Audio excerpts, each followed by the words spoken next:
ఈ రోజే విజయదశమి. విజయదశమి వచ్చిందంటే దేశమంతా ఒకటే కోలాహలం. ఎందుకంటే దేశంలో విభిన్న ప్రజలు ఉన్నప్పటికీ దసరాను అందరూ కలిసి జరుపుకుంటారు. ఈ రోజు ఏ పని ప్రారంభించినా విజయం చేకూరుతుందని విశ్వసిస్తారు. ఆశ్వయుజ మాసంలో మొదటి 9 రోజులను శరన్నవరాత్రుల పేరుతో రోజుకో రూపంలో అమ్మవారిని కొలుస్తారు. చివరి 3 రోజులు దుర్గాష్టమి, మహానవమి, విజయదశమి. దసరా పండుగ జరుపుకోవడానికి ఎన్నో పురాణ కథలు, చరిత్రలు ఉన్నాయి. స్వారోచిష మన్వంతరంలో సురదుడు అని రాజు ఉండేవాడు. అతను యుద్ధంలో ఓడిపోయి అడవుల దారి పట్టాడు. అడవిలో ఉన్న సుమేధముని ఆశ్రమం చేరి ఆ ముని అనుమతితో అక్కడే ఉండిపోయాడు. ఒకరోజు సురదుడు ఆశ్రమం బయట కూర్చుని తన జీవితం ఇలా అయిపోయిందేమిటి అని గతాన్ని గురించి తలుచుకుని బాధపడసాగాడు. ఇంతలోనే అక్కడకు సమాధి అని ఒక వైశ్యుడు వచ్చాడు. ఆస్తి కోసం ఆలుబిడ్డలు అతన్ని ఇంట్లోంచి తరిమేశారు. అయినా పెళ్ళాం పిల్లల మీద ప్రేమ చంపుకోలేక ఎంతో బాధపడిపోతున్నాడు. ఇద్దరూ దుఃఖంతో ఉండడంతో ఇద్దరికీ స్నేహం కలిసింది. దాంతో మహారాజు, వైశ్యుడు సుమేధముని దగ్గరకు వెళ్లి తమ దుఃఖం తొలగే మార్గం చెప్పమని కోరారు. దానికి సుమేధుడు ఇలా చెప్పాడు: మోహమే అన్నిటికీ కారణం నాయనా. మహామాయ యొక్క మాయలో పడి మోహితులై అహంకారులై ఎన్నో రకాల బాధలు పడతాయి జీవులు. ఒక ఉదాహరణ చెబుతాను, శ్రద్ధగా వినండి అంటూ సుమేధముని ఇలా చెప్పసాగాడు. ఒకానొక సత్యయుగంలో బ్రహ్మ, విష్ణువులిద్దరూ అనస్వరమైన సుఖం కోసం శివుడి గురించి చాలా కాలం తపస్సు చేశారు. అటు తర్వాత వాళ్ళిద్దరూ ఒక చోట ఎదురయ్యారు. నువ్వెవరు అంటే నువ్వెవరు అనుకున్నారు. నేను జగత్కర్తని అన్నాడు బ్రహ్మ. ఎవరైనా నవ్విపోతారు. నేను జగత్కర్తని తెలుసా అన్నాడు విష్ణుమూర్తి. మాటా పెరిగింది. చేతులు కలిపే స్థితి వచ్చింది. ఇంతలో వారి మధ్య తెల్లటి శివలింగం పుట్టింది. ఓ బ్రహ్మ విష్ణువులారా, ఈ లింగం యొక్క పై భాగం కాని అడుగు భాగం కాని ఎవరు కనిపెడతారో వారే గొప్పవారు అని పలికింది ఆకాశవాణి. విష్ణువు అడుక్కి బ్రహ్మ పైకి వెళ్లారు. ఎంత చూసినా తుది మొదళ్ళు కనబడలేదు వాళ్లకి. విష్ణువు తన వల్ల కాదని వెనుతిరిగాడు. శివలింగం పైనుంచి కిందకు పడుతున్న మొగలి పువ్వు కనిపించింది బ్రహ్మకి. దాన్ని పట్టుకుని గబగబా విష్ణువు దగ్గరకొచ్చాడు. లింగం పైభాగాన్ని చూశాను, దాని మీద ఉన్న ఈ మొగలి పువ్వును తెచ్చాను అన్నాడు బ్రహ్మ. అవును, నిజమంది పువ్వు. ఈ లింగం చెబితే కాని నమ్మను అన్నాడు విష్ణువు. వెంటనే అక్కడ శివుడు ప్రత్యక్షమయ్యాడు. బ్రహ్మది పువ్వుది అబద్ధమని చెప్పాడు. అంటే బ్రహ్మ కూడా మాయలో పడిపోయి మోహంతో అబద్ధం ఆడాడనే కదా. అటువంటి మాయల నుంచి బయటపడితే కాని దుఃఖం నాశనానికి పరాశక్తిని అర్చించడమే ఏకైక మార్గమన్నాడు సుమేధ మహర్షి. అప్పుడు రాజు, వైశ్యుడు ఎలా అర్చించాలి అని మునిని అడిగారు. అప్పుడు సుమేధుడు ఆ ఇద్దరికీ శక్తి మంత్రాన్ని ఉపదేశించాడు. దాంతో రాజు, వైశ్యుడిద్దరూ తపస్సు ప్రారంభించారు.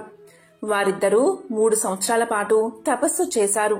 మంచినీళ్లు మాత్రమే తాగుతూ తపస్సు చేశారు. అయినా అమ్మవారు ప్రత్యక్షం కాలేదు. దాంతో వారిద్దరూ ఆత్మహత్యకు పాల్పడ్డారు. అప్పుడొచ్చింది అంబా.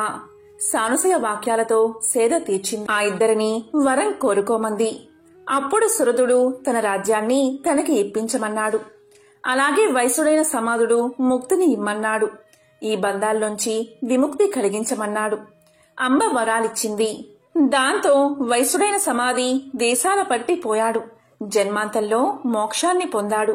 ఇక సురద మహారాజు తన రాజ్యానికి బయలుదేరుతూ ఉండగా ప్రజలు, మంత్రులు అతన్ని వెతుక్కుంటూ వచ్చారు. శత్రురాజులు ప్రజా పీడకులయ్యారు. అందువల్ల వారిని మేమే వధించాం. నీ రాజ్యం నువ్వే ఏలుకో మహారాజా అన్నారు వారు. దాంతో సురదుడు ఆనందంగా తన రాజ్యం చేరి భార్యా బిడ్డల్ని కలుసుకుని ప్రజానందకరంగా పరిపాలన చేశాడు. ఎంతో అద్భుతమైన దేవీ భాగవతంలోని ఈ కథను వింటే ఇటు సంసార సుఖాలు సమకూరుతాయి, అటు వరము దక్కుతుంది. అఖిలార్థ ప్రదాత్రి ఆమె. ధర్మార్థ కామ మోక్షాలను ప్రసాదిస్తుంది ఆ తల్లి. ఇన్ని మాటలెందుకు, ఆ పరాశక్తిని ధ్యానించడం ఒక్కటే సర్వజ్ఞానానికి రాచబాట. ఆమె పరమ దయామయి. బిందువులేని ఏ అనే శక్తి మంత్రాన్ని జపించాడో మూగవాడు. అది స్మరించినంత మాత్రం చేతనే అమ్మ దయతలిచి అతన్ని మహాకవిగా మార్చింది. మరి ఆ కథ ఏంటో ఇప్పుడు తెలుసుకుందాం. పూర్వం కోసల దేశంలో దేవదత్తుడు అనే బ్రాహ్మణుడు ఉండేవాడు. సంతానాన్ని ఆశించి పుత్ర కామేష్టి చేశాడు. ఉద్గాతగా గోబిలుణ్ణి నియమించాడు. సామవేదం గానం చేయడంలో గోబిలుడు చాలా గొప్పవాడే. సప్త స్వరాలతో రదంతర సామగానం చేశాడు గోబిలుడు. అయితే మాటిమాటికి శ్వాస రావడం వల్ల కొంచెం స్వరభంగమైనది. అది భరించలేక దేవదత్తుడు, గోబిలా, నువ్వో మూర్ఖుడిలా ఉన్నావు. కొడుకు కోసం నేను యజ్ఞం చేస్తుంటే స్వరభంగం చేస్తావేం అని కసురుకున్నాడు. మండుకొచ్చింది గోబిలుడికి. ఈ యజ్ఞంలో పుట్టే బిడ్డ మూర్ఖుడవుతాడు అని శపించాడు. తరువాత దేవదత్తుడు ప్రార్థించడంతో కొన్నాళ్ల తర్వాత కోలుకుని ఆ మూర్ఖుడే మహాశాశ్వతవేత్తగా గౌరవించబడతాడులే అని వరాన్ని ప్రసాదించాడు గోబిలుడు. యజ్ఞ ఫలంగా దేవదత్తుడికి కొడుకు పుట్టనే పుట్టాడు. ఉతద్యుడు అని పేరు పెట్టారతనికి. గోబిలుడి శాపం వల్ల మోగవాడైన అతనికి అక్షరం ముక్క కూడా పట్టుపడలేదు. చదువు లేనివాడికి బ్రాహ్మణ సమాజంలో ఏం గౌరవం ఉంటుంది? అందువల్ల దేవదత్తుడికి కూడా తల కొట్టినట్టు ఉండేది. కొన్నాళ్లకి బాగుపడతాడని గోబిలుడు చెప్పాడే కాని ఆ ఛాయలేమీ లేవు ఉతద్దుడిలో. చివరికి ఇంట్లోంచి తరిమేశారు యజ్ఞపుత్రుణ్ణి. గంగా తీరాన అడవిలో గుడిసె వేసుకుని ఉండసాగాడు ఉతద్యుడు.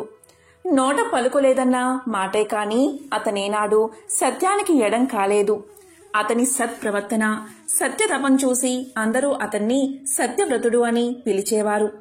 తనకు చదువు రానందున బాధపడుతూ నిత్యం ఏ అంటూ వెక్కి వెక్కి రోధించేవాడు.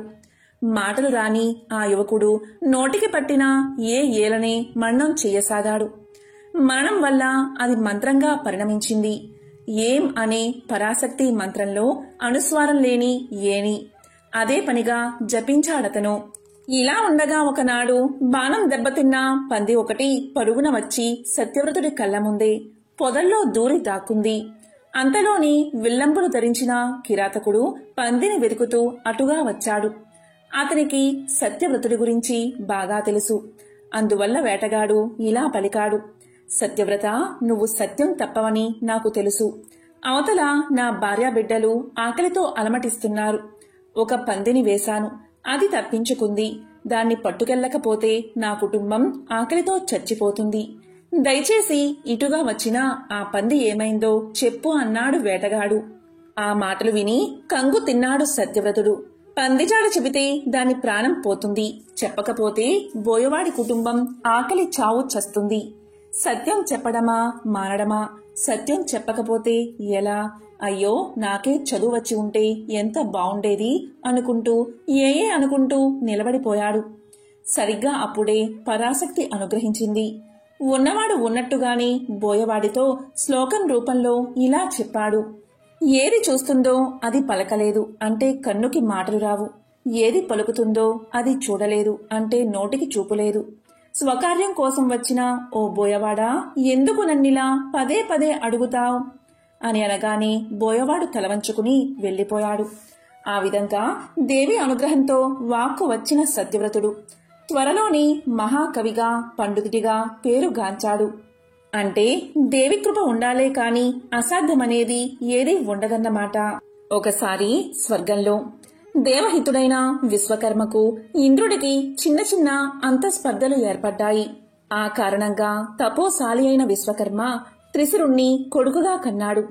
త్రిశురుడు అంటే 3 తలకాయలు కలవాడు. ఒక ముఖంతో అతను వేదాలు వల్లిస్తూ, మరో ముఖంతో దిక్కులు చూస్తూ, ఇంకో ముఖంతో మద్యపానం చేసేవాడు. ఒకరోజు అతడు తపస్సు ప్రారంభించాడు. దాంతో ఇంద్రుడు ఆ తపస్సును చెడగొట్టడానికి ఎన్నో ప్రయత్నాలు చేశాడు. చివరికి చిరాకొచ్చి వజ్రాయుధంతో అతన్ని చంపేశాడు. ఈ విషయం తెలిసిన విశ్వకర్మ తన కొడుకు చనిపోయినందుకు ఎంతో బాధపడి అభిచార హోమం చేశాడు. ఆ హోమగుండంలోంచి జన్మించినవాడే వృత్తాసురుడు. తండ్రి అయిన విశ్వకర్మ ఆనతిపై బ్రహ్మ గురించి అనేక సంవత్సరాలు తపస్సు చేశాడు వృత్తాసురుడు. దీంతో బ్రహ్మ ప్రత్యక్షమయ్యాడు. ఏం కావాలో కోరుకోమన్నాడు. దానికి వృత్తాసురుడు ఇలా పలికాడు: ఓ బ్రహ్మదేవా, ఆయుధాలేవి నన్ను చంపకూడదు. లోహం, రాయి, కర్ర ఏదైనా సరే, తడి వస్తువు కాని పొడి వస్తువు కాని నన్ను చంపకూడదు అని వరాన్ని అడిగాడు. వరం ఇచ్చేసి చక్కా వెళ్లిపోయాడు బ్రహ్మ. దీంతో వరగర్వంతో వృత్తాసురుడు స్వర్గంపై దండెత్తాడు. ఆ యుద్ధంలో ఇంద్రుణ్ణి చితక బాది ఇంద్రుణ్ణి అమాంతం నోట్లో వేసేసుకున్నాడు వృత్తాసురుడు. కంగు తిన్నారు దేవతలు, హాహాకారాలు చేశారు. చివరికో పన్నాగం పన్ని ఆవలింతను సృష్టించారు దేవతలు. దీంతో వృత్తుడు ఆవలించాడు. అదును కోసం కాచుకున్న ఇంద్రుడు సూక్ష్మ రూపంలో బయటపడ్డాడు. అలా పుట్టాయి ఆవలింతలు. ఆ యుద్ధంలో దేవతలు పరారైపోక తప్పలేదు.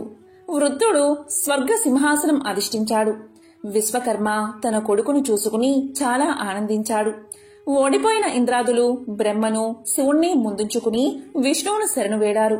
అప్పుడు విష్ణువు ఇలా చెప్పాడు: అజేయుడు వాడు, కపటోపాయంతో తప్ప ఫలితం లేదు. మన మీద నమ్మకం పుట్టించుకోవాలి. కలిసి మెలిసి తిరగాలి. సమయం చూసి దెబ్బ తీయాలి.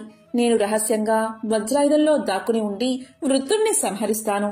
ముందుగా మనమంతా మహామాయను ప్రార్థించి ఆమె ఆశీస్సులు పొందాలి అన్నాడు హరి. విష్ణువు చెప్పినట్లే దేవతలు మేరు పర్వతం మీదకి వెళ్లారు. మందారపు వృక్ష నీడలో ధ్యానంలో నిమగ్నమైన అమ్మను ప్రార్థించారు. సాక్షాత్కరించింది అంబ. ఏం కావాలి అని అడిగింది. వృత్తాసుడిపై నీ మోహమాయను ప్రయోగించు తల్లి. అతడు మమ్మల్ని నమ్మేలా చెయ్యి తల్లి. అతన్ని చంపే శక్తి మాకు ప్రసాదించు తల్లి అని వేడుకున్నారు. తదాస్తు అంది తల్లి.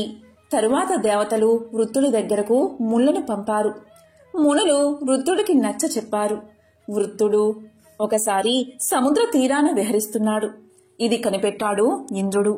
అది రాత్రి కాదు, పగలు కాదు. వృత్తాసురుడి వధ కోసం ఆలోచిస్తున్న ఇంద్రుడికి సముద్రపు నురుగు కనిపించింది.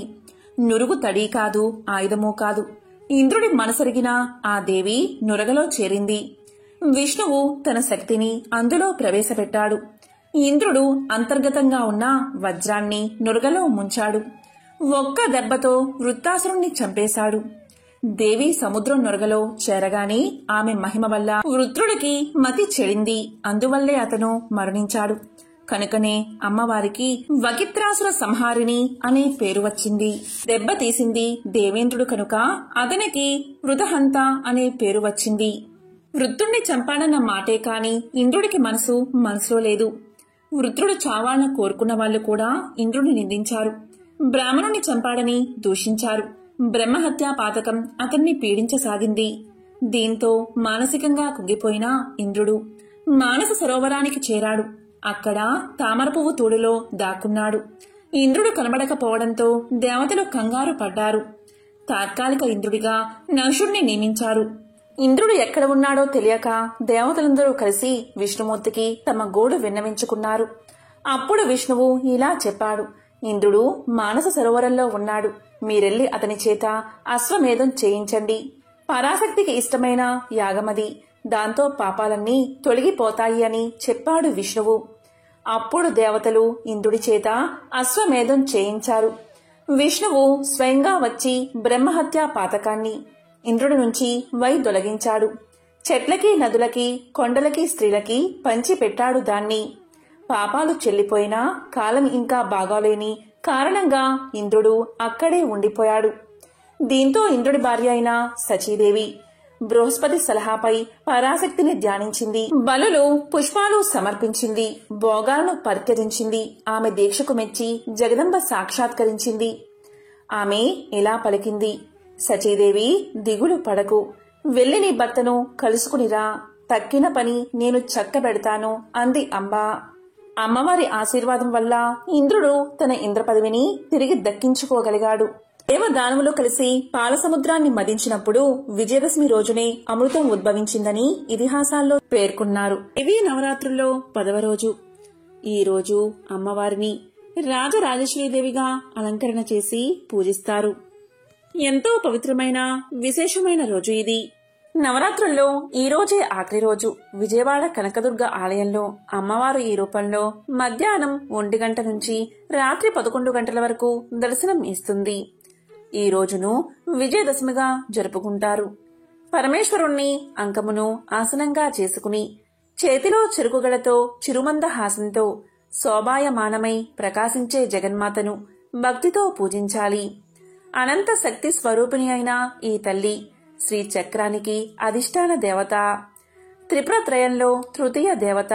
ఈ రోజున శ్రీ రాజరాజేశ్వరిని ప్రసన్నం చేసుకోవడానికి కుంకుమార్చనలు, సువాసిని పూజనలు, శ్రీ చక్రార్చనలు నిర్వహిస్తారు.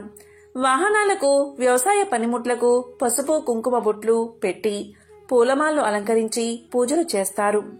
ఈ రోజే పాండవులు యుద్ధంలో విజయం సాధించారు. అందుచేత విజయదశమి నాడు సమీ వృక్షానికి పూజలు, ప్రదక్షిణలు చేసి నమస్కారం చెయ్యాలి. మన పురాణాల ప్రకారం దేవతలకు పాల సముద్రం నుంచి అమృత భాండము బయటపడేటువంటి రోజుని విజయదశమి. త్రేతాయుగంలో రావణాసురుని శ్రీరాముడు సంహరించిన రోజే విజయదశమి. ద్వాపర యుగంలో సమీ వృక్షానికి పూజ చేసి అజ్ఞాతవాసం తర్వాత ఆ సమీ వృక్షం మీద ఉన్న తమ ఆయుధాలు తీసుకుని పాండవులు కౌరవులపై విజయం పొందినటువంటి రోజే విజయదశమి. ఈ రోజు రాజరాజేశ్వరి అమ్మవారిని ఎవరైతే పూజిస్తారో వారికి విజయాలు కలుగుతాయని దేవీ పురాణం చెప్తుంది. నవరాత్రుల్లో తుది పూజ విజయదశమి పూజ. విజయదశమి రోజు విజయ ముహూర్తమని ఏ పని తలపెట్టినా అది విజయవంతమవుతుందని భక్తుల ప్రగాఢ విశ్వాసం. ఈ రోజున రాజరాజేశ్వరి శ్లోకాన్ని పఠిస్తే చాలా మంచిది. నైవేద్యంగా సేమ్యా పాయసం, కొబ్బరి పాయసం, కొబ్బరన్నం, పరమాన్నం సమర్పించాలి. ఈ అవతారంలో అమ్మ ఒక చేతిలో చెరుకుగడ, ఇంకో చేతిలో అభయముద్రతో భక్తులను అనుగ్రహిస్తూ దర్శనం ఇస్తుంది. చెరుకు రసం ఆత్మజ్ఞానాన్ని సూచిస్తుంది. దుష్టులను, దురహంకారులను శిక్షించుటకు అంకుశం, పాసం ధరించి ఉంటుంది. ఆమె ప్రశాంతమైన చిరునవ్వు, చల్లని చూపు భక్తులను అనుగ్రహిస్తాయి. ఈ రోజు శ్రీశైలంలో అమ్మవారిని భ్రమరాంబికాదేవిగా అలంకరణ చేసి పూజిస్తారు. శ్రీశైలఖండం స్కంద పురాణం ప్రకారం భ్రమరాంబాదేవి పార్వతీదేవి దివ్య మూలరూపం. ఒకప్పుడు అరుణాసురుడు అనే రాక్షసుడు గాయత్రీదేవి పేరుతో ఉపాసన చేశాడు. అతను ఆ ఉపాసనలో అమరత్వాన్ని కోరుకుంటాడు. గాయత్రీదేవి అటువంటి కోరికను తాను తీర్చలేనని, బ్రహ్మదేవుడు మాత్రమే దాన్ని చేయగలడని చెప్తుంది. ఆ సలహా తీసుకున్న అరుణాసురుడు ఓం బ్రహ్మదేవాయ నమః, ఓం బ్రహ్మదేవాయ నమః అంటూ బ్రహ్మదేవుణ్ణి ప్రసన్నం చేసుకోవడానికి తీవ్రమైన తపస్సు చేస్తాడు. అతని ప్రార్థనలు అన్ని లోకాలు చేరతాయి. కష్టాల్లో ఉన్న దేవతలు బ్రహ్మదేవుణ్ణి కలుసుకుంటారు. అరుణాసురుడు కోరిక చాలా తీవ్రమైన కోరిక అని, దీనికి ఏదైనా చెయ్యమని బ్రహ్మదేవుణ్ణి అభ్యర్థిస్తారు. ఇక బ్రహ్మదేవుడు అరుణాసురుడి ముందు ప్రత్యక్షమై కోరిక ఏమిటి అని అడుగుతాడు. అరుణాసురుడు అమరత్వాన్ని ప్రసాదించమని కోరుకుంటాడు. అరుణాసురుడి కోరిక చాలా తీవ్రమైన కోరిక అని, సృష్టికి విరుద్ధమని బదులుగా ఏదైనా మరొక కోరిక కోరమని అంటాడు బ్రహ్మ. ఇక అరుణాసురుడు ఆలోచించి 2 కాళ్ళు లేదా 4 కాళ్ల జీవుల వల్ల తాను ఎప్పటికీ మరణాన్ని ఎదుర్కోనట్టుగా వరం ప్రసాదించమని కోరతాడు. బ్రహ్మ అతడి కోరికను మన్నిస్తాడు. తన్ని తాను అమరుడిగా, అజయంగా భావించి అరుణాసురుడు తన కోరికను అడ్డంగా పెట్టుకుని ప్రజలను ఇబ్బంది పెడుతూ ఉంటాడు. ఆ సందర్భంలో దేవతలను కూడా విడిచిపెట్టాడు. అతని చేష్టలతో విసిగిపోయిన దేవతలు తమ ఆందోళనను శివుడు, పార్వతీదేవికి చెప్తారు. వరం పొందిన తర్వాత అరుణాసురుడు దేవతలు, సాధువులకు సమస్యలు కలిగించడం ప్రారంభించాడు.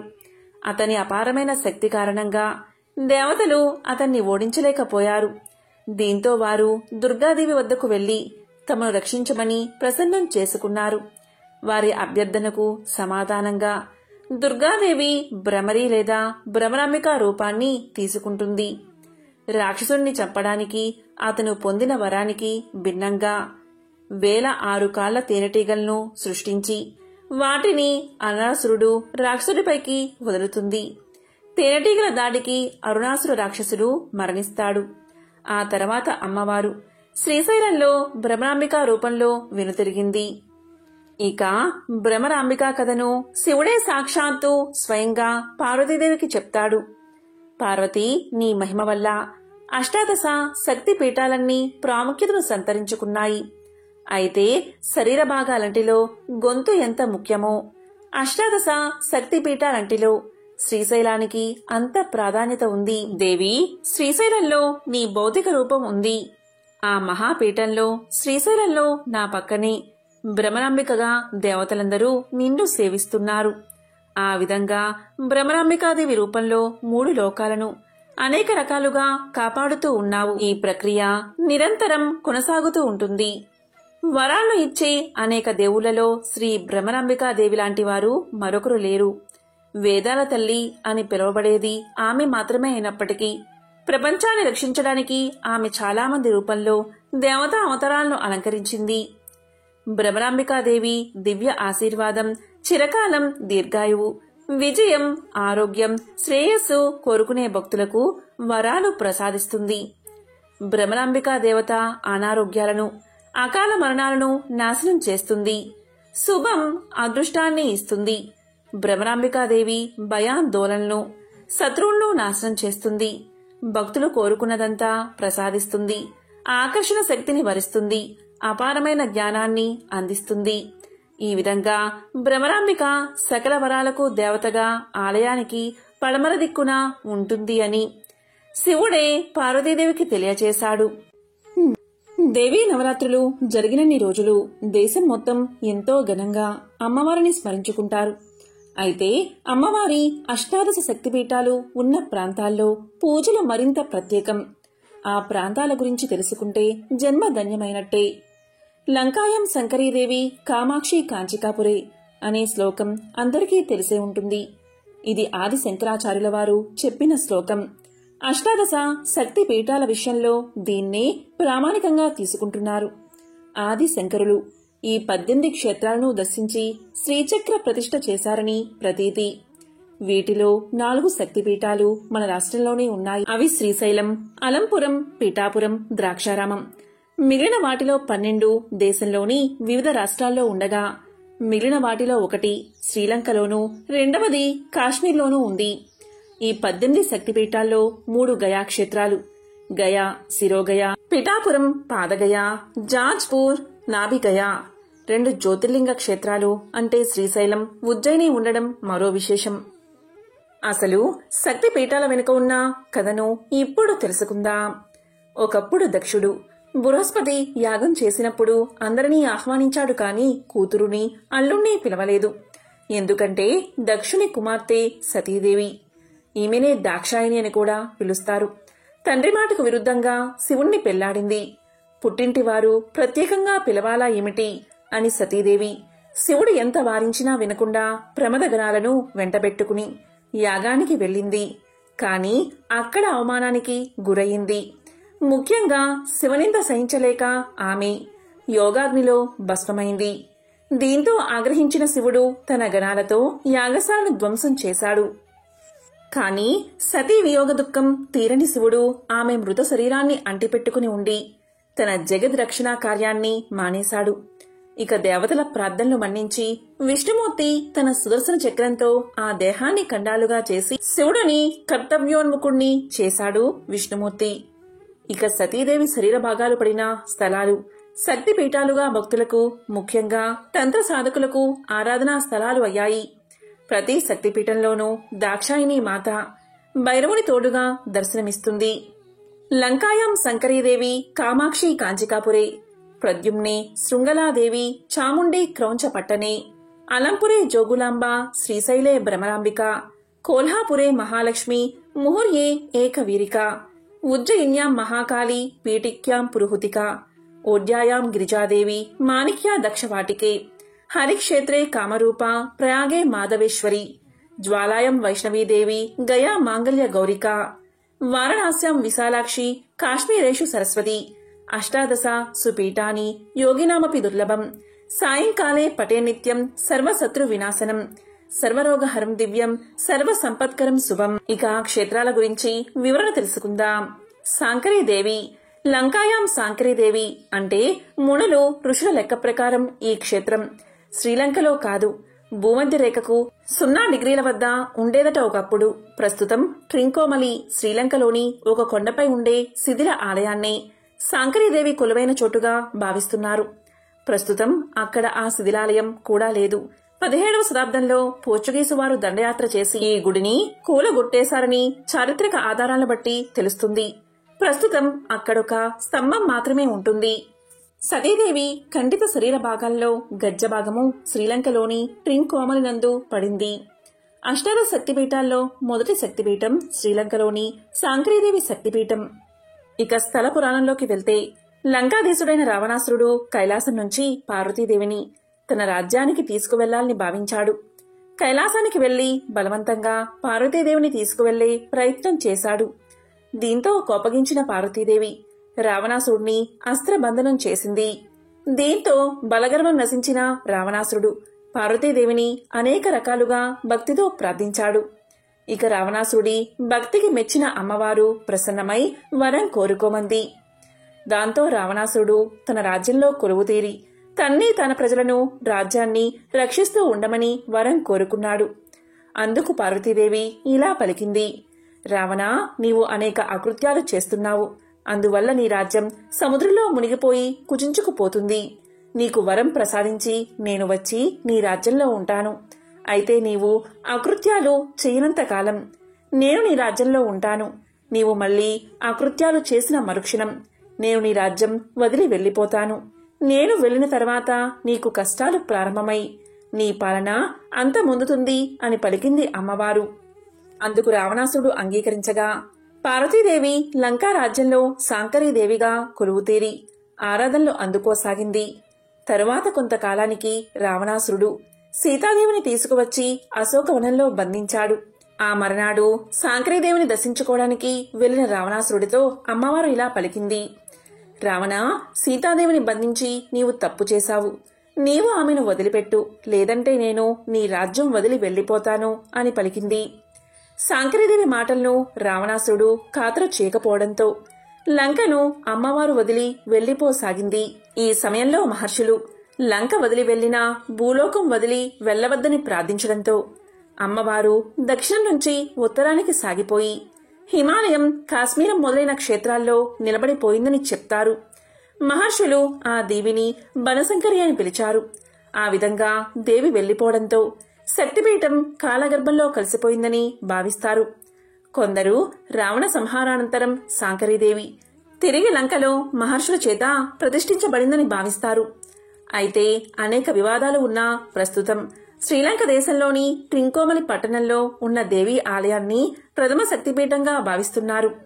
ఈ క్షేత్రంలో సతీదేవి కాలిగజ్జలు పడినట్లు చెప్పబడుతుంది.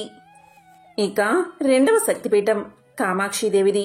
సతీదేవి వీపు భాగం పడినట్లుగా చెప్పే చోటే కాంచీపురం. ఇక్కడ అమ్మవారు కామాక్షిదేవిగా కొలువై ఉంది. పాశాంకుశాలు, చెరుకుగడ, భుజంపై చిలుకతో పద్మాసన స్థితిలో కొలువు ఉండే ఈ అమ్మవారిని పూజిస్తే సకల సిరి సంపదలు కలుగుతాయని ప్రతీతి. కంచిలోని ఈ శక్తిపీఠాన్ని నాభిస్థాన శక్తిపీఠము అని పిలుస్తారు. కా అంటే సరస్వతీ రూపం, మా అనేది లక్ష్మీదేవి రూపం, అక్షి అంటే కన్ను అని అర్థం. అంటే కంచిలో అమ్మవారు సరస్వతీ లక్ష్మిగా రెండు కన్నులుగా నివసిస్తున్నది అని ప్రతీతి. ఈ దేవి అనుగ్రహం పొందాలి అంటే లలితా సహస్రనామ జపం జరపడమే అనువైన మార్గం. స్థల పురాణం ప్రకారం మహిషాసురుణ్ణి సంహరించిన అమ్మవారు ఆ పాపాన్ని తొలగించుకునేందుకు ఏం చెయ్యాలి అని శివుణ్ణి అడగగా నేటి కంచి ప్రాంతంలో అన్నపూర్ణగా వెలిసి అన్నదానంతో ఆ పాపాన్ని తొలగించుకోమని సలహా ఇచ్చారట. అలా దేవి కంచిలో తొలిసారి అడుగుపెట్టిన చోట అమ్మవారిని ఆదిపీఠ పరమేశ్వరిగా కొలుస్తారు భక్తులు. ఆ అమ్మవారు ఇసుకతో శివలింగాన్ని తయారు చేసి అర్చించి ఆ పుణ్యంతో కామాక్షిదేవిగా అవతరించి శివుణ్ణి వివాహం చేసుకుందని ప్రతీతి. కామాక్షి మాత ప్రారంభ స్వరూపిణిగా ఉగ్రస్వరూపిణి. ఆది శంకరాచార్యుల వారు అమ్మను శాంత స్వరూపిణిగా మార్చడానికి శ్రీచక్రాన్ని ప్రతిష్ఠించారు. కామాక్షిదేవి పరభట్టరికగా కామకోటిపీఠ గర్భాలయమునందు మూలదేవతగా కూర్చుని ఉంటుంది. ఈ ఆలయ మండపానికి కల 4 గోడలు, 4 వేదాలు, 24 స్తంభాలు, గాయత్రీ మంత్రంలోని 24 బీజాక్షరాలు. కామాక్షి 5 రూపాల్లో దర్శనమిస్తుంది. మొదటిది మూలదేవతకు కుడిభాగాన బిలద్వారానికి చెరువులో పరంబ రూపంలో ఉంటుంది. మహాదేవునితో వేరుపడిన తర్వాత ఉమాదేవి అన్నపూర్ణగా కాశీనందు, తరువాత కళ్యాణ మహర్షి సలహాతో కంచినందు ప్రత్యక్షమై ఏకాంబరేశ్వరుణ్ణి అర్చించడానికి రుద్రకోస్తానందు మామిడి చెట్టు కింద పూజించి ఆయన్ని వివాహం చేసుకుంది. మూడవ శక్తిపీఠం శృంఖల. అమ్మవారి ఉదరభాగం పడిన చోటు ప్రద్యుమ్నం. ఈ క్షేత్రం గుజరాత్ లో ఉన్నదని కొందరు, కోల్కతాకు దగ్గరలో ఉన్నదని మరికొందరు అంటారు. గుజరాత్ లోని రాజ్కోట్కు సమీపాన ఉన్న సురేంద్రనగర్ లో కొలువై ఉన్న చోటిల్లా మాతను అక్కడివారు శృంఖలాదేవిగా భావిస్తారు. కానీ పశ్చిమ బెంగాల్లో ఉన్న పాండువాని అసలైన శక్తి క్షేత్రమని ఎక్కువ శాతం మంది విశ్వసిస్తారు. బాలింతలా నడికట్టు వేసుకునే అమ్మవారు శృంఖలాదేవి, చోటిల్లా మాతగా పిలువబడే అమ్మ విశేషాలు ఎన్నెన్నో. ఇక స్థల పురాణంలోకి వెళ్తే త్రేతాయుగంలో ఋష్యశృంగ మహర్షి శృంఖలాదేవిని ప్రతిష్ఠించినట్లు కథనం. పూర్వం వంగదేశాన్ని రోమపాదుడు అనే రాజు పరిపాలించేవాడు. రాజ్యం సస్యశ్యామలమై ఉండేది.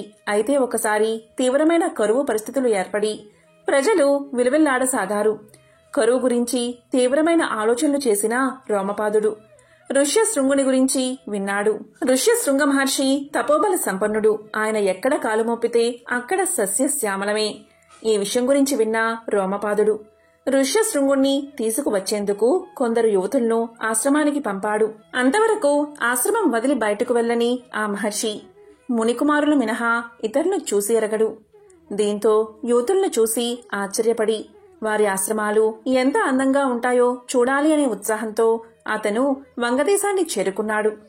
ఇక ఋష్యశృంగుడి పాదం మోపడంతోనే కరువు పోయి వర్షాలు కురిసి రాజ్యం సస్యశ్యామలం అయింది. ఇక రోమపాదుడు తన కుమార్తె అయిన శాంతాదేవిని ఋష్యశృంగుడికి ఇచ్చి వివాహం చేశాడు. ఈ విధంగా కొంతకాలం వంగదేశంలో గడిపిన ఋష్యశృంగుడు శృంఖలాదేవిని ప్రతిష్ఠించి పూజించినట్లు కథనం. శృంగుడు ప్రతిష్ఠించిన దేవత కనుక శృంఖలాదేవి అనే పేరు. కాలక్రమంలో ఆ పేరు శృంఖలాదేవి అయింది. శృంఖల అంటే 2 రకాల అర్థాలున్నాయి. మొదటిది బంధనానికి ఉపయోగించే గొలుసు అంటే సంకెళ్ళు అని, రెండవది బాలింతలు నడుముకు కట్టుకునే వస్త్రమని అర్థం. ఇక్కడ అమ్మవారు బాలింతల నడుముకి వస్త్రం కట్టుకుని దర్శనమిస్తారు. శృంఖలాదేవి భక్తుల సమస్యల సంకెళ్లు తొలగించే తల్లిగా పేరు పొందింది. సాధారణంగా బాలింతలు నడుముకు గుడ్డ కట్టుకుంటారు. దీనిని బాలింత నడికట్టు అని పిలుస్తారు. దీనికే శృంఖల అనే పేరు ఉండడం వల్ల కొత్తగా ప్రసవించిన బాలింత చంటిబిడ్డకు పాలిచ్చి కంటికి రెప్పలా ఎలా కాపాడుతుందో ఈ తల్లి కూడా అలాగే కాపాడుతుందని భక్తుల నమ్మకం. ఇక 4వది చాముండి క్రౌంచ పట్టణం. చాముండి ఆలయం మైసూరు చాముండి పర్వతాలపై కర్ణాటకలో ఉంది. మహాశివుడి రుద్ర తాండవంలో అమ్మవారి కురులు ఊడి ప్రస్తుతం మైసూరు ప్రాంతంలోని చాముండి పర్వతాలపై పడ్డాయని స్థల పురాణం. ఈ ప్రాంత ప్రజలను హింసిస్తున్న మహిషాసురుణ్ణి సంహరించడానికి సతీ శక్తి చాముండేశ్వరిగా అవతరించిందని దేవీ భాగవతం చెబుతుంది.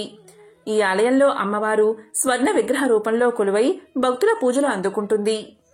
కర్ణాటక రాష్ట్రంలోని మైసూరు జిల్లాలోని మైసూరులో మైసూరు ప్యాలెస్ కు 13 కిలోమీటర్ల దూరంలో చాముండేశ్వరి కొండపై ఉన్నది. దుష్టులకు భయాన్ని కలిగించే భయంకరమైన రూపాన్ని కలిగిన ఈ దేవాలయం ప్రధాన దేవత చాముండేశ్వరి.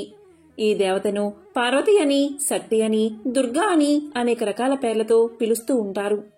మైసూరు మహారాజులు చాలా సంవత్సరాలుగా ఈ దేవతను పూజిస్తూ, కులదేవతగా ఆరాధిస్తూ ఈ దేవాలయాన్ని పోషిస్తూ ఈ దేవాలయ అభివృద్ధికి సహకరించారు. పూర్వకాలంలో మహిషాసురుడు అనే రాక్షసుడు కఠోర తపస్సు చేసి పురుషుల చేతుల్లో మరణించకూడదని పరమేశ్వరుడి నుంచి వరాన్ని పొందుతాడు. ఆ వరం పొందిన గర్వంతో సకల లోకాలను పీడిస్తాడు. ఇంద్రుణ్ణి జయించి స్వర్గాన్ని కూడా ఆక్రమిస్తాడు. దీంతో భయభ్రాంతులైన సకలలోక వాసులు త్రిమూర్తులను వేడుకోగా మహిషాసురుణ్ణి వధించడానికై శక్తి వెలికి వచ్చింది. ఆ శక్తి స్వరూపిణియే చాముండేశ్వరి. 18 చేతులతో ప్రతి చేతిలో ఒక ఆయుధంతో ఆ తల్లి దర్శనమిస్తుంది. మహిషాసురుణ్ణి వధించి మహిషాసుర మర్దినిగా సకలలోక వాసుల కీర్తనలు అందుకుంటుంది. ఈ శక్తిమాతను దర్శించుకుంటే భక్తులు కోరిన కోరికలు నెరవేరతాయి. ఇంకా సకల సంపదలు, వ్యాపారాభివృద్ధి, ఆయురారోగ్యాలను చాముండేశ్వరి ప్రసాదిస్తుందని విశ్వాసం. అమ్మ చాముండేశ్వరి దేవి చాముండి కొండ అనబడే ఒక పర్వతంపై కొలువై ఉంటుంది. స్కంద పురాణం మరియు ఇతర పురాతన గ్రంథాలు ఈ క్షేత్రాన్ని 8 కొండల చుట్టూ ఉన్న త్రిముత క్షేత్రమనే పవిత్ర ప్రదేశమని ప్రస్తావించాయి. 5వ శక్తిపీఠం జోగులాంబ, అలంపూర్. తెలంగాణ రాష్ట్రంలో ఉన్న శక్తిపీఠం జోగులాంబ. మన రాష్ట్రంలోని 4 శక్తిపీఠాల్లో మొదటిది ఈ క్షేత్రం. సతీదేవి కండి తాంగాలలో పైవరుస దంతాలు, దవడభాగం పడినట్టు చెప్పే చోటు ఇది. ఈ దేవి కొలువైన ఆలయాన్ని 14వ శతాబ్దంలో ముస్లిం రాజులు కూల్చేశారు. అప్పట్లో అక్కడి వారు అమ్మవారి విగ్రహాన్ని బాల బ్రహ్మేశ్వర ఆలయంలో ఉంచారట.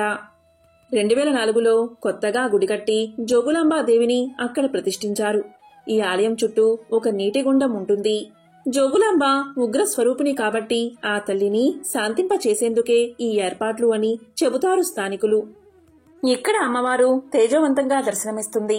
గాల్లో తేలే కేశాలు, వాటిలో బల్లి, తేలు, గబ్బిలం, కపాలం కనిపిస్తాయి. ఎవరి ఇంట్లో అయినా జీవకళ తగ్గితే అక్కడ బల్లుల సంఖ్య పెరుగుతుందని, ఆ కళ మరింత క్షీణిస్తే అక్కడ తేళ్లు చేరతాయని, ఆ తర్వాత దశలో గబ్బిలాలు చేరతాయని చెప్పడమే అమ్మవారి రూపం వెనుక ఉన్న ఆంతర్యం. ఇంట్లో జరిగే శుభాశుభాలకు జోగులాంబ ప్రతిరూపమని అందుకే అమ్మను గృహచండిగా పిలుస్తారు. ఈ అమ్మవారిని దర్శించుకోవడం వల్ల సంతాన సమస్యలు, అనారోగ్య సమస్యలు ఉన్నవారి పాలిట జోగులాంబ ఆపద్బాంధవ పాత్ర పోషిస్తుంది. అవన్నీ తొలగిపోతాయి. 6వది భ్రమరాంబిక శ్రీశైలం. సతీదేవి యొక్క మెడభాగం పడిన చోటే శ్రీశైల క్షేత్రం. ద్వాదశ జ్యోతిర్లింగ క్షేత్రం కూడా అయిన శ్రీశైలాన్ని దర్శించుకుంటే పునర్జన్మ ఉండదని ప్రతీతి. అరుణాసురుడు అనే రాక్షసుడు ఈ ప్రాంతంలో ప్రజలకు ముళ్లకు కంటకుడుగా తయారయ్యాడట. 2-4 కాళ్ల జీవులతో మరణం లేకుండా వరం పొందిన అతన్ని సంహరించేందుకు ఇక్కడ కొలువైన సతీశక్తి భ్రమర అంటే 9 రూపంలో అవతరించిందట. అసురవధ అనంతరం భ్రమరాంబికగా ఈ క్షేత్రంలోని మల్లికార్జున స్వామి గుడి వెనుక భాగంలో కొలువై ఉందని స్థల పురాణం. శంకరాచార్యుల వారు ఈ క్షేత్రానికి వచ్చి అమ్మవారిని దర్శించుకుని శ్రీచక్ర ప్రతిష్టాపన చేసి భ్రమరాంబకాష్టకాన్ని రచించారు. శ్రీశైల క్షేత్రంలోని ఆయన సౌందర్య లహరి కూడా రచించారని చెబుతారు. ఇక 7వ శక్తిపీఠం మహాలక్ష్మీదేవి కోల్హాపూర్. ఆది పరాశక్తి అంబాబాయిగా కోల్హాపూర్ మహారాష్ట్రందు వెలిసింది. ఇక్కడ సతీదేవి యొక్క నేత్రాలు పడ్డాయని చెబుతారు. కోల్హాపూర్ వాసులు ఈ అమ్మవారిని భవానీ మాతగాను కరవీర వాసినిగాను కొలుస్తారు. కోల్హాపురి మహాలక్ష్మి విగ్రహం ఒక ప్రశస్తమైన మనిషిలా, అమ్మవారి తల ఆదిశేషుడు తన 5 పడగలతో ఛత్రం పడుతున్నట్లుగా ఉంటాడు. నల్లని ముఖంతో దివ్యాభరణాలతో వెలిగిపోయే ఈ దేవిని చూడ్డానికి 2 కన్నులు సరిపోవంటారు భక్తులు. మహాప్రళయ కాలంలో కూడా లక్ష్మీదేవి ఈ క్షేత్రాన్ని వేడదని పురాణ ప్రతీతి. అందుకే కోల్హాపూర్ను అవిముక్త క్షేత్రంగా వ్యవహరిస్తారు. స్కాంద పురాణం ప్రకారం, అలాగే దేవీ భాగవతం ప్రకారం ఈ క్షేత్రాన్ని కరవీర నగరమని, దేవిని కరవీర మహాలక్ష్మి అని ప్రస్తుతించారు. పరమశివుడికి కాశీ ఎలా అవిముక్త క్షేత్రమో శ్రీ మహావిష్ణువుకి, లక్ష్మీదేవికి ఇది అవిముక్త క్షేత్రం. ప్రళయకాలంలో శివుడు తన త్రిశూలంతో కాశీ పట్టణాన్ని ఎత్తి రక్షించినట్లు మహాలక్ష్మి ఈ క్షేత్రాన్ని తన కరములతో ఎత్తి రక్షించింది. అందుకే ఆవిడ కరవీర మహాలక్ష్మి అయిందంటారు. భృగుమహర్షి చేసిన అవమానాన్ని తట్టుకోలేని మహాలక్ష్మి వైకుంఠాన్ని విడిచి సహ్యాద్రి పర్వత ప్రాంతంలోని కోల్హాపూరులో వెలిసారని ఒక కథ. శంకరాచార్యుల వారు ఈ ఆలయాన్ని దర్శించి ఇక్కడ శ్రీచక్రాన్ని స్థాపించారు. తరువాత విద్యా శంకర భారతి ఈ క్షేత్ర వైశిష్టాన్ని గుర్తించి ఇక్కడ ఒక మఠం నిర్మించారు. దత్తాత్రేయుడు ప్రతిరోజు మధ్యాహ్నం ఇక్కడ భిక్ష చేస్తారని ప్రతీతి. దానికి చిహ్నంగా ఇక్కడ ఆయనకి ఉపాలయం కూడా ఉన్నది. ఇక 8వది ఏకవీరిక మాహుర్యం. మహారాష్ట్రలోని నాందేడ్ సమీపంలోని మాహూర్ క్షేత్రంలో వెలిసిన తల్లి ఏకవీరికాదేవి. దత్తాత్రేయుడి జన్మస్థలం కూడా ఇదేనని నమ్మకం. దక్ష యజ్ఞంలో చనువు చాలించిన సతీదేవి యొక్క కుడి చెయ్యి ఇక్కడ పడి ఏకవీరాదేవిగా భక్తుల పూజలు అందుకుంటుందని చెబుతారు. ఇక్కడ రేణుకాదేవిని ఏకవీరాదేవిగా పొరబడతారు బయట నుంచి వచ్చే భక్తులు. అసలైన ఆలయం మాహోర్కు 15 కిలోమీటర్ల దూరంలో ఉంటుంది. ఆ గుడిలో పెద్ద పెద్ద కన్నులతో గర్భగుడి పైకప్పును తాకేంత భారీగా ఉండే శిరోభాగం మాత్రమే ఉంటుంది. ఆ తల్లిని ఏకవీరికాదేవిగా కొలుస్తారు స్థానికులు. పాండవులు తమ 14 ఏళ్ల వనవాస సమయంలో ఈ ప్రాంతాన్ని దర్శించినప్పుడు ఈ ఆలయాన్ని నిర్మించారని చెబుతారు. ఏకవీరా దేవత ఒకసారి పాండవుల ముందు ప్రత్యక్షమై తెల్లవారక ముందే ఇక్కడ ఆలయాన్ని నిర్మించమని కోరింది. పాండవులు తమ మాటకు కట్టుబడి రాత్రికి రాత్రే ఆలయాన్ని నిర్మించారు. పాండవుల భక్తికి అమ్మవారు ఎంతో సంతోషపడింది. వనవాస సమయంలో వారు ఎప్పటికీ కనుగొనబడకూడదు అనే కోరికను తీర్చింది అమ్మవారు. ఇక 9వది మహంకాళి ఉజ్జయిని. దేవీ భాగవతం ప్రకారం మధ్యప్రదేశ్ ఉజ్జయినిలో కొలువైంది మహంకాళి. ఈ ప్రదేశంలో సతీదేవి యొక్క పైపెదవి పడిందని చెబుతారు. మహంకాళి రూపంలో అమ్మవారు ఈ నగరాన్ని రక్షిస్తోందని భక్తుల నమ్మకం. ఈ ఆలయంలో అమ్మవారు మహాలక్ష్మి, మహాసరస్వతుల నడుమ కొలువై ఉంటుంది. పూర్వం ప్రజలను హింసిస్తున్న అంధకాసురుడు అనే రాక్షసుడితో మహాకాళేశ్వరుడు యుద్ధానికి తలపడ్డాడట. బ్రహ్మదేవుడి వర ప్రభావంతో అంధకాసుడి రక్తం ఎన్ని చుక్కలు నేల చిందితే అంతమంది రాక్షసులు పుట్టుకొస్తున్నారట.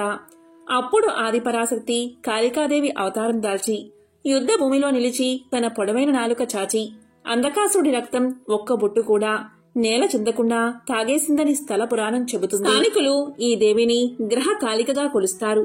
కాళిదాసు నాలుకపై ఈమె బీజాక్షరాలు రాసి మహాకవిని చేసింది అని ఈ తల్లే అని భక్తుల నమ్మకం. ఉజ్జయిని మహానగరం ద్వాదశ జ్యోతిర్లింగ క్షేత్రం కూడా. ఇక 10వ శక్తిపీఠం పురుహూతిక పీఠాపురం. ఆంధ్రప్రదేశ్ రాష్ట్రం పీఠాపురంలో ఉన్న ఈ క్షేత్రంలో సతీదేవి పీఠ భాగం పడిందని చెబుతారు. అందుకే ఈ ఊరికి పీఠాపురం అనే పేరొచ్చిందని చెబుతారు. ఒకసారి ఇంద్రుడు గౌతమ మహర్షి యొక్క భార్య అయిన అహల్యను గౌతమ మహర్షి యొక్క వేషంలో మోసం చేసి గౌతమ మహర్షి చేత శపించబడ్డాడు ఇంద్రుడు. ఇంద్రుడు తన వృషణానాన్ని పోగొట్టుకున్నాడు. అలాగే ఇంద్రుడి శరీరమంతా యోని చిహ్నాలు పొందాడు. దీంతో ఇంద్రుడు ఎంతగానో బాధపడి తన తప్పును క్షమించమని కోరుకున్నాడు. అప్పుడు గౌతముడు అతని ప్రార్థనను అంగీకరించి యోని చిహ్నాలు కళ్ళలా కనిపిస్తాయని, ఆ తర్వాత ఇంద్రుడు సహస్రాక్షుడు అని పిలువబడతాడని చెప్పాడు.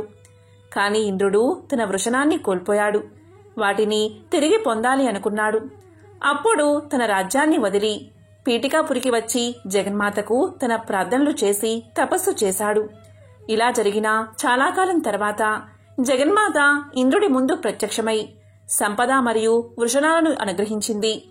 దీంతో ఇంద్రుడు చాలా సంతోషించాడు. అలాగే ఆమెను పురుహూతిగా దేవిగా పూజించాడు. అంటే ఇంద్రుడు పూజించింది అని అర్థం. చాలా కాలం తర్వాత జగద్గురువులు శ్రీపాద వల్లభ పిఠాపురంలో జన్మించారు. అతను కూడా పురోహతికా దేవిని పూజించి తన స్వయాన్ని తెలుసుకున్నాడు.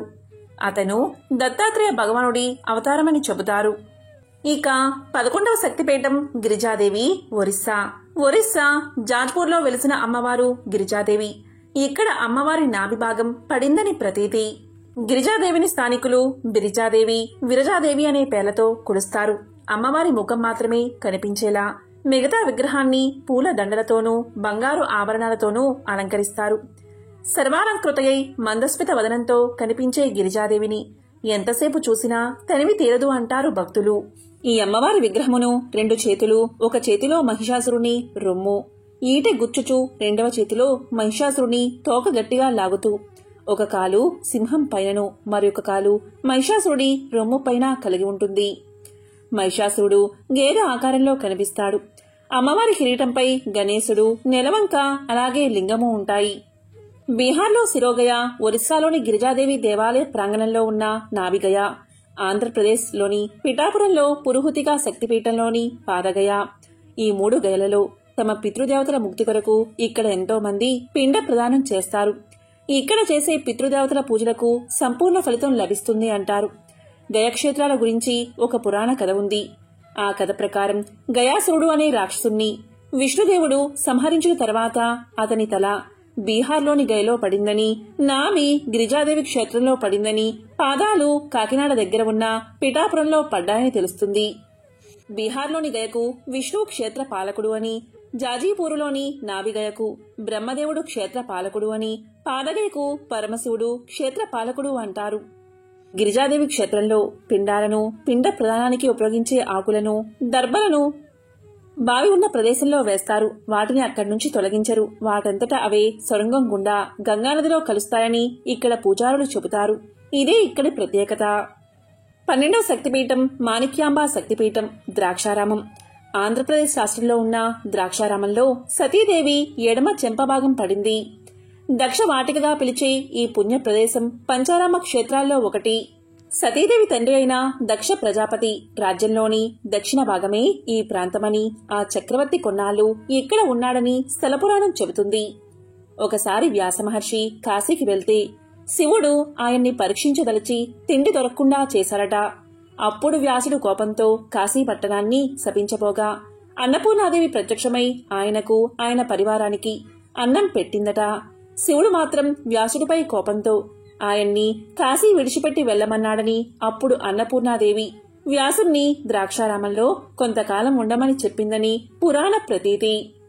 ఈ శక్తిపీఠంలో అమ్మవారు ద్రాక్షారామంలో పరమేశ్వరుడి ఆత్మలింగ సైతంగా భక్తులకు దర్శనమిస్తుంది. 13వ శక్తిపీఠం కామాఖ్య, గౌహతి. అసోం రాజధానికి గౌహతిలో నీలాచల పర్వత శిఖరంపై కొలువైంది కామాఖ్యాదేవి. ఇక్కడ సతీదేవి యొక్క యోనిభాగం పడిందని, అందుకే ఈ అమ్మవారిని కామాఖ్యాదేవిగా కొలుస్తారని స్థలపురాణం చెబుతుంది.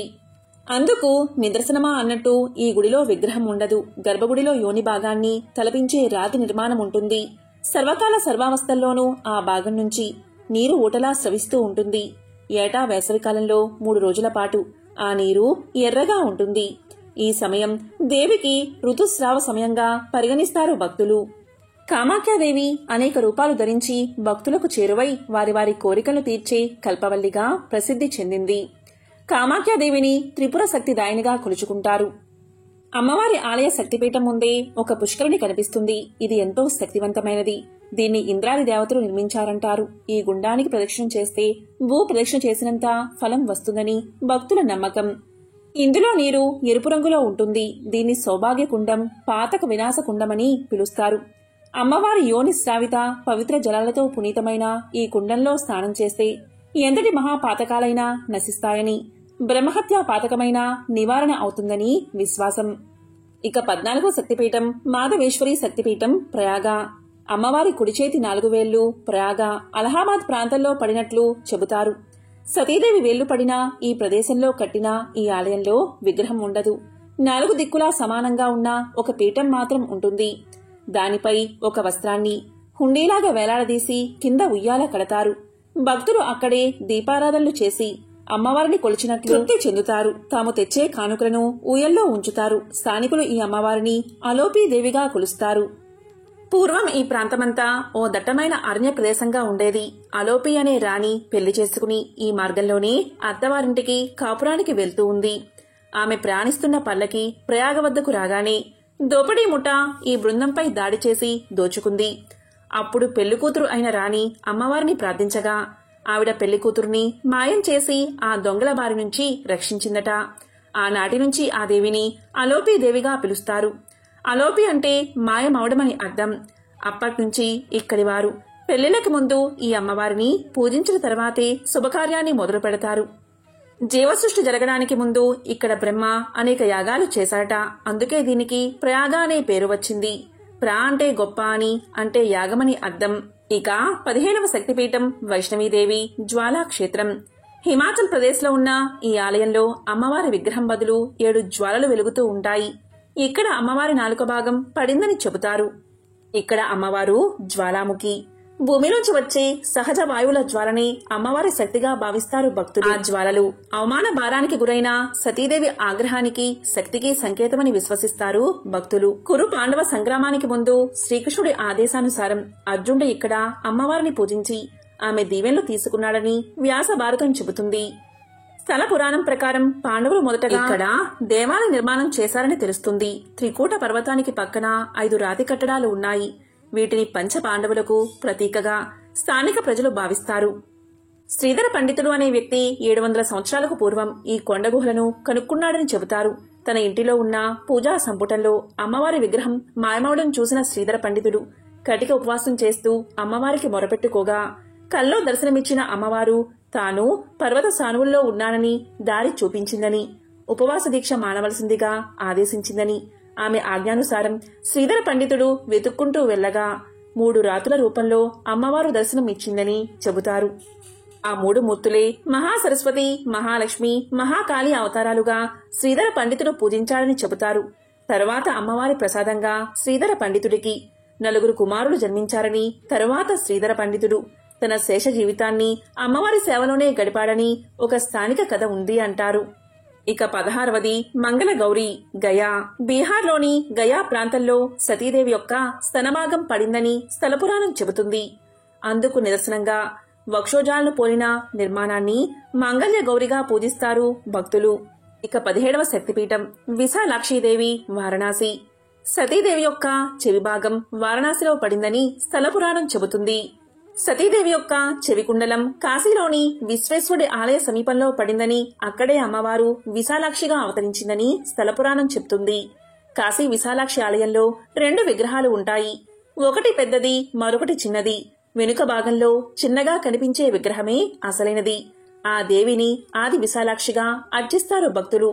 శివుడి వైభవాన్ని కళ్ళు పెద్దవి చేసి మరీ ఆశ్చర్యంగా చూసిన దేవి కాబట్టి విశాలాక్షి అనే పేరు వచ్చిందని ప్రతీతి. ఇక 18వ శక్తిపీఠం సరస్వతీదేవి, జమ్మూ కాశ్మీర్. పాక్ ఆక్రమిత కాశ్మీర్లో ముజఫరాబాద్ కు 150 కిలోమీటర్ల దూరంలో ఉన్న శక్తిపీఠమిది. ఇక్కడ అమ్మవారిని కీర్ భవాని అని పిలుస్తారు. ఇక్కడ అమ్మవారి కుడిచెయ్యి పడిందని చెబుతారు. ప్రస్తుతం అక్కడ ఒక శిథిల ఆలయం తప్ప మరేమీ లేదు. ఒకప్పుడు శంకరాచార్యుల వారు ఈ అమ్మవారిని దర్శించి అర్చించారని శంకర విజయకావ్యం ద్వారా తెలుస్తుంది. ఇవే అష్టాదశ శక్తి పీఠాలు. ఎవరైతే ఈ శక్తి పీఠాల గురించి వింటారో లేక చదువుతారో వారికి అమ్మవారి సంపూర్ణ అనుగ్రహం తప్పకుండా లభిస్తుంది. అష్టైశ్వర్యాలు, భోగ భాగ్యాలు కలుగుతాయి. ఓం శ్రీ మాత్రే నమః.